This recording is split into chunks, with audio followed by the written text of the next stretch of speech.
Finally गतिरोध खत्म हुआ है, गतिरोध जो है। देखिए, विपक्ष को अपनी भूमिका निभानी चाहिए और सत्ता पक्ष को अपनी भूमिका निभानी चाहिए।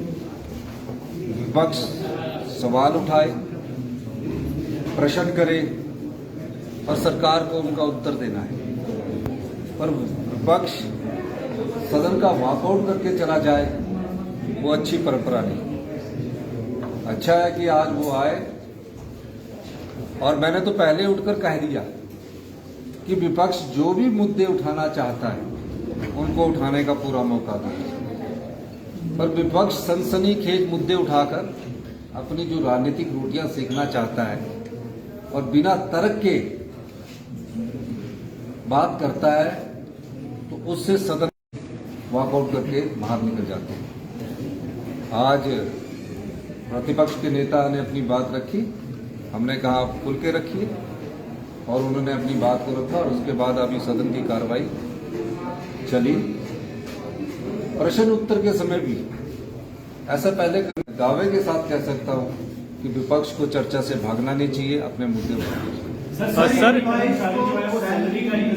सैलरी डेट पे वो इंतजार कर रहे हैं, जयपुर करने का क्या कारण रहा है?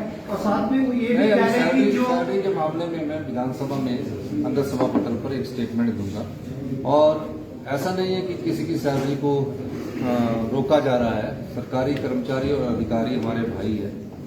जब फाइनेंशियल डिसिप्लिन लाना होता है तो इस प्रकार की थोड़ी सी समस्या रहती है, और उसको ठीक ढंग से हमने प्रदेश को आगे बढ़ाना है। बोर्ड निगमों की और इनकी सैलरी तो निकल रही है, जो सरकारी विभाग है उस पर आपने जवाब दिया नहीं, और शब्दावली का ठेकों की नीलामी की बात हुई थी, तो मैं ये कहना चाहूंगा कि उसका हमने जवाब, कल भी वॉकआउट था, 2 दिन से जवाब था। तो हमने एक साल में 485 करोड़ रुपए शराब की बिक्री से कमाए, और जो भारतीय जनता पार्टी है 5 साल के 665 करोड़ रुपए कमाए हैं। तो आप अंदाजा लगाइए कि किसमें कहाँ नियमितताएं है। सर जो ये जो आर्थिक संकट हुआ है, इसकी बड़ी वजह कांग्रेस की गारंटियां जो मैं कह रहा हूं कि आर्थिक संकट नहीं है भैया। अगर किसी फिस्कल डिसिप्लिन करना, आर्थिक संकट से हम उबर रहे हैं, आर्थिक संकट को हम पार कर चुके हैं। आप डिसिप्लिन लाकर हिमाचल प्रदेश को सेल्फ रिलायंट बनाने की तरफ, आत्मनिर्भर हिमाचल बनाने की तरफ ये चेंजिंग जरूरी है, और इसमें फैसले किए जाए। सर आर्थिक संकट कब होता है? सर आपको क्या लगता है कि एम्प्लॉइज को सर आप क्या आश्वासन देना चाहेंगे? देखिए, तो जयराम ठाकुर जी को आना चाहिए ना। हमने तो बोला कि पहला मुद्दा उनका है। हम चाहते हैं कि वित्तीय कुप्रबंधन पर ये सर विपक्ष चर्चा करे। हमने तो सरकार की तरफ से लाया, किसी भी नियम के तहत करे।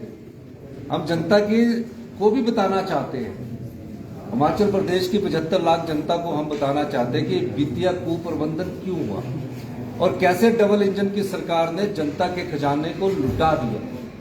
बिजली माफ कर दी, पानी माफ कर दिया, 600 के करीब शिक्षा संस्थान और स्वास्थ्य संस्थान खोल दिए।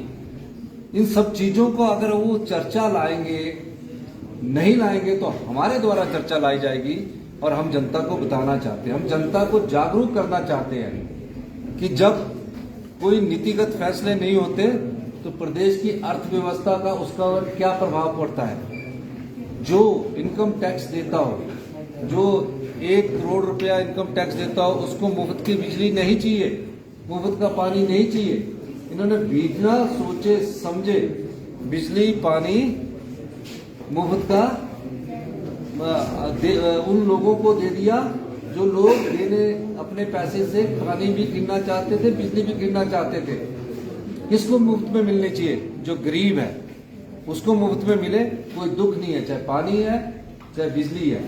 तो इन सब चीजों के मद्देनजर जयराम जी ने जो 5 साल इस प्रदेश के खजाने को लुटाया है, उस दृष्टिकोण से उन्हें चर्चा लानी चाहिए। हमारी सरकार किसी भी नियम के तहत उन चर्चा को तैयार करने के लिए सर रिसोर्स मोबिलाइजेशन को लेकर क्या कदम उठाए सरकार ने अब तक? देखिए, रिसोर्स मोबिलाइजेशन को उठाने मजबूत करने के लिए और उठाने के लिए, राजस्व में वृद्धि करने के लिए हमने प्रमुख कदम उठाए हैं। उसमें सबसे बड़ा कदम जो है वो जो बिजली है, जो लोग बिजली का बिल देना चाहते हैं, कई लोग मुझसे संपर्क कर रहे हैं। तकरीबन काफी लोगों ने मुझसे संपर्क किया कि हम बिजली का बिल देना चाहते हैं और हमारे से बिजली का बिल लिया जाए।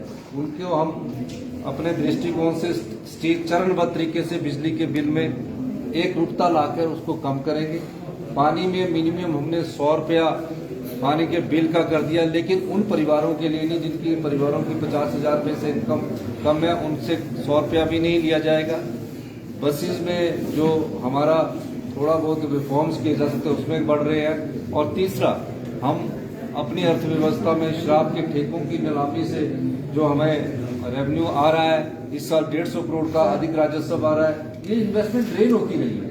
तो और भी कई, जैसे डीजल के में हम और बढ़ा रहे हैं, इन सब चीजों को बढ़ाकर हम आगे बढ़ रहे हैं। मेरा ये मानना है कि सरकारी कर्मचारी अधिकारियों के सहयोग से हम प्रदेश की अर्थव्यवस्था को आगे बढ़ा रहे हैं। बहुत बहुत सर कर्मचारियों का एक महत्वपूर्ण सवाल है, सवाल ले लीजिएगा प्लीज।